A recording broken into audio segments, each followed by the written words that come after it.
China begins to stimulate their economy. TeraWulf misses on earnings. Bitcoin's kind of just hanging out there. Let's take a look at some of our favorite charts and see what's going on today.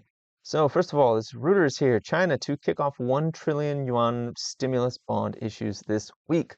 So they're looking to stimulate their economy. This is actually good for us holding Bitcoin miners because this will likely help Bitcoin, considering that there is now an ETF that the wealthier people in this part of the world now have access to through Hong Kong. Now, the general population in China does not have access to these ETFs yet, but anyone on the upper end of that QE spectrum is going to have access to that. So this could find its way trickling into Bitcoin because Bitcoin is a global asset. It's not just reliant on what's going on in the US markets. We've got to follow European markets, Korean markets, Chinese markets, Japanese markets, several other markets around the world. We need to follow those things to see what's going on there. If one of those governments is stimulating, guess what? Bitcoin might just be getting stimulated by that as well.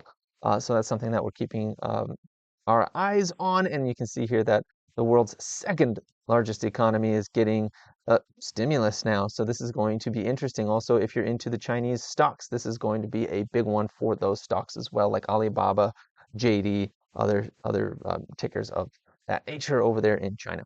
So that's something to keep your eyes on and be aware of. The next thing we're going to talk about today is TeraWulf missed its earnings pretty badly. They did bad. They missed their EPS by minus 178.95%. So they missed their earnings pretty badly. And unfortunately, this is a scenario where having that hodl would have helped them. It's helped a lot of the other miners that had the hodls that were doing well. They would have at least improved on that EPS significantly based on the gains from the Bitcoin that they had on their balance sheet if they had it on their balance sheet, and then it would have just been a revenue miss. That's unfortunate. As a result, they are getting absolutely punished right now. They went as low as, let's see, what was the lowest low here? It went down nearly 15%, currently still down minus 8%. We're likely to come back and tap the 200-day moving average down here at 184. I guess we could have potentially seen this coming based on here. Let me draw it. Based on this ascending channel here, right there.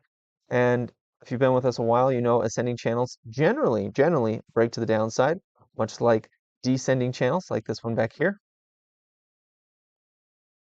Much like those break to the upside.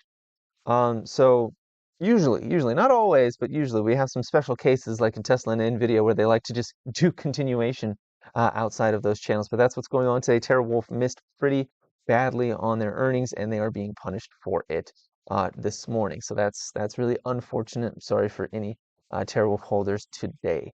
Let's take a look at how Bitfarms is doing today. Bitfarms is actually up 3%, so it's recovering a little bit from yesterday's fiasco. The market decided that coming all the way down to 135 was a little too much.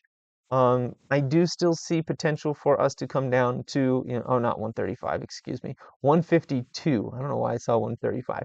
152 was a little too much. I do still see potential where we could come down to 135.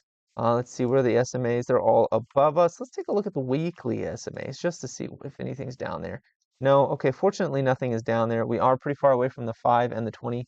What about the daily? How far away from the daily? The daily 5 SMA is up at 164. So those being above us is a good sign in terms of we could see a small correction up to that 165 level, 170 level, excuse me. What? Oh, that's the current price.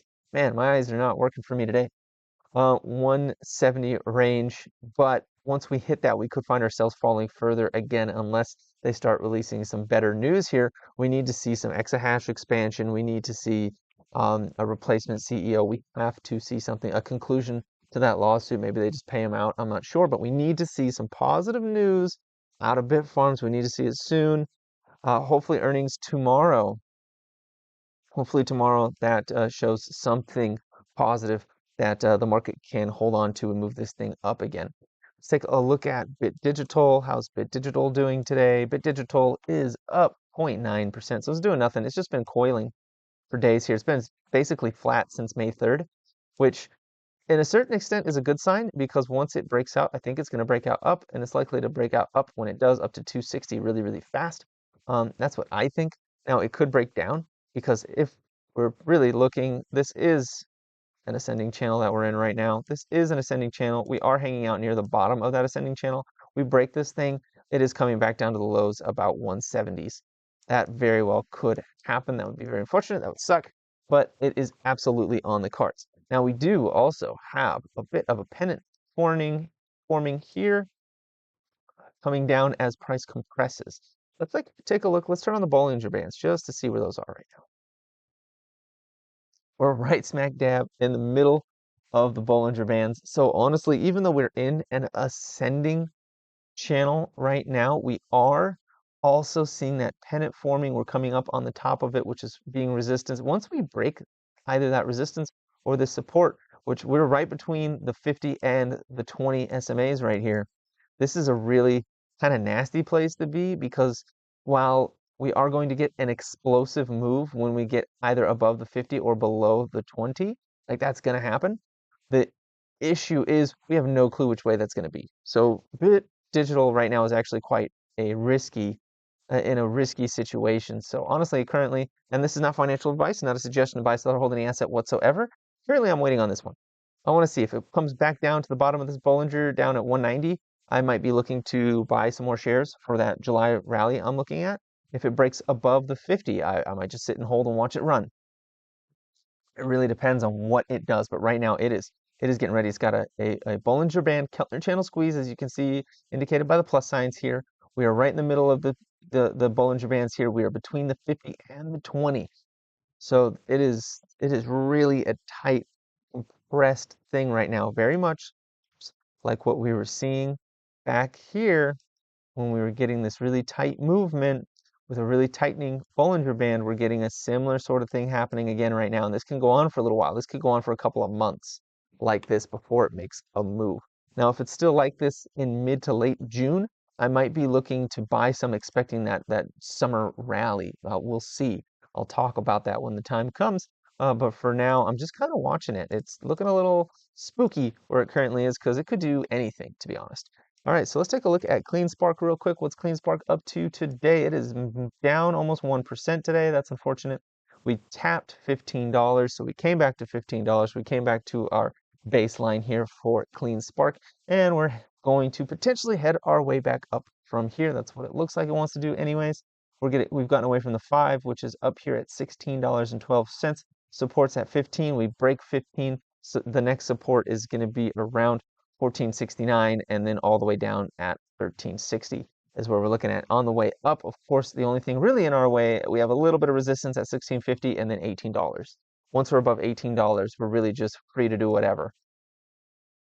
Currently, I don't love it, but we're still in the handle. We'll see. It's forming. It's working on it. We'll see what it does.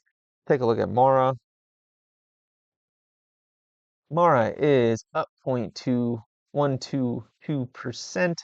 $17.47. We're just sitting here using the 200 SMA as support, just riding it. We've hit it once, twice. We're going to touch it a third time. Sometimes third times are the charm for breaking it, so it could break it this time. Keep your eyes on that. If it breaks the 200, whew, if it breaks the 200, we're very quickly going to come down to 1465. We're probably going to break 1465 if we break the 200. And come down, maybe even down to into the 12s again on Mara. That would be very unfortunate, but it's very much a possibility here in the next days and weeks. On the way up, we have to get back up to that 1980 level. We have to get up and above that 1980 level. Above that, we have resistance at 2275, and above 2275, we are up at $24-25 where we start hitting stronger resistance again on Mara. So we have a pretty significant moves in either direction on Mara right now. Honestly, it's just like Bit Digital. It is in a pretty precarious spot right now. So I've been just watching. I did get back into one more call on Mara earlier, late last week. And now I am kind of just waiting to see what is it going to do. Is it going to come down further so I can buy another one or two? Is it going to go up higher? In which case I'd buy like one more and ride it out through the summer. What's it going to do? So I'm just kind of waiting and watching right now. RIOT, I actually don't hate RIOT right now. RIOT is in this pretty tight here descending channel right there. About like, yeah, about like that. we're in this tight descending channel on RIOT. I don't hate that, actually. When this thing breaks to the upside, and hopefully it'll break to the upside soon, this thing's going to take it all the way back up to about $13 in that range. It's going to make this into an inverse head and shoulders. We got our shoulder here in late March. Mid-April was the head, and we're currently forming the shoulder right now. This thing curls around and breaks this. We're going to come up likely to the neckline. The neckline is a little bit below that $13. The neckline is actually probably closer to like the neckline is the 200-day SMA at $12.13. We're likely to come up to that really quickly once this descending channel breaks to the upside. And then once we get to the neckline, I suspect that we will run into some resistance here. Struggle to break the 200-day for a short period of time. And once we break that 200-day moving average, though, and we get that inverse head and shoulders, guess what? We're going all the way back up to the channel here, which is about $17. So keep your eyes on RIOT. That is quite interesting if that inverse head and shoulders decides to play out. It'll look very similar to this double bottom back here. Let me turn this off. It'll look very similar to this double bottom back here, where we came all the way down to 951, up to 1230, back down to 1024, and then we just took off all the way up to 1823 from there. It's going to be a very similar move to that when this happens, maybe even bigger, since this is a bigger formation than that double bottom. So keep your eyes on that. That's very interesting, actually. I think that's all my favorite cipher warrants. Let's take a look at the cipher warrants. Those are actually down 4.31% today, down to $1.11. My gains are fading away. We'll see here. I'm comfortable holding it in this zone. We are forming something of a pennant. Let me get rid of this. We got that trend line there. Let's do this. We're forming something of a pennant right here. Hopefully this pennant decides to break to the upside. If this breaks to the upside, honestly, it is likely to move all the way up to about 140, maybe even like 145 to 150 range. If it hits 140, I would be out of my warrants. I would sell those right away if I saw it hit 140. In fact, I'm going to set a sell order to sell some of them at 140 so I know that it hits 140 and I can make a decision at that time. Let's round out the day looking at Bitcoin and MicroStrategy. So Bitcoin is actually down 2% today. It came right up on this resistance here, right at the top of this bunching of candles right here at 63,100, and we got rejected there. What is there? Is there an SMA or something? No, there's not. We have been using, and this is something that's been very kind of frustrating, we have been using the 20-day moving average since we got below it on April 12th. We've been using that as resistance. Pretty strong resistance. Occasionally we'll break slightly above it and touch the 50. I was hoping we'd do that now, which would have taken us up to about 65, but we did not. We failed. Now we are in this tightening formation right in here. This is becoming a bit of an ugly formation. Not going to lie. Don't love it.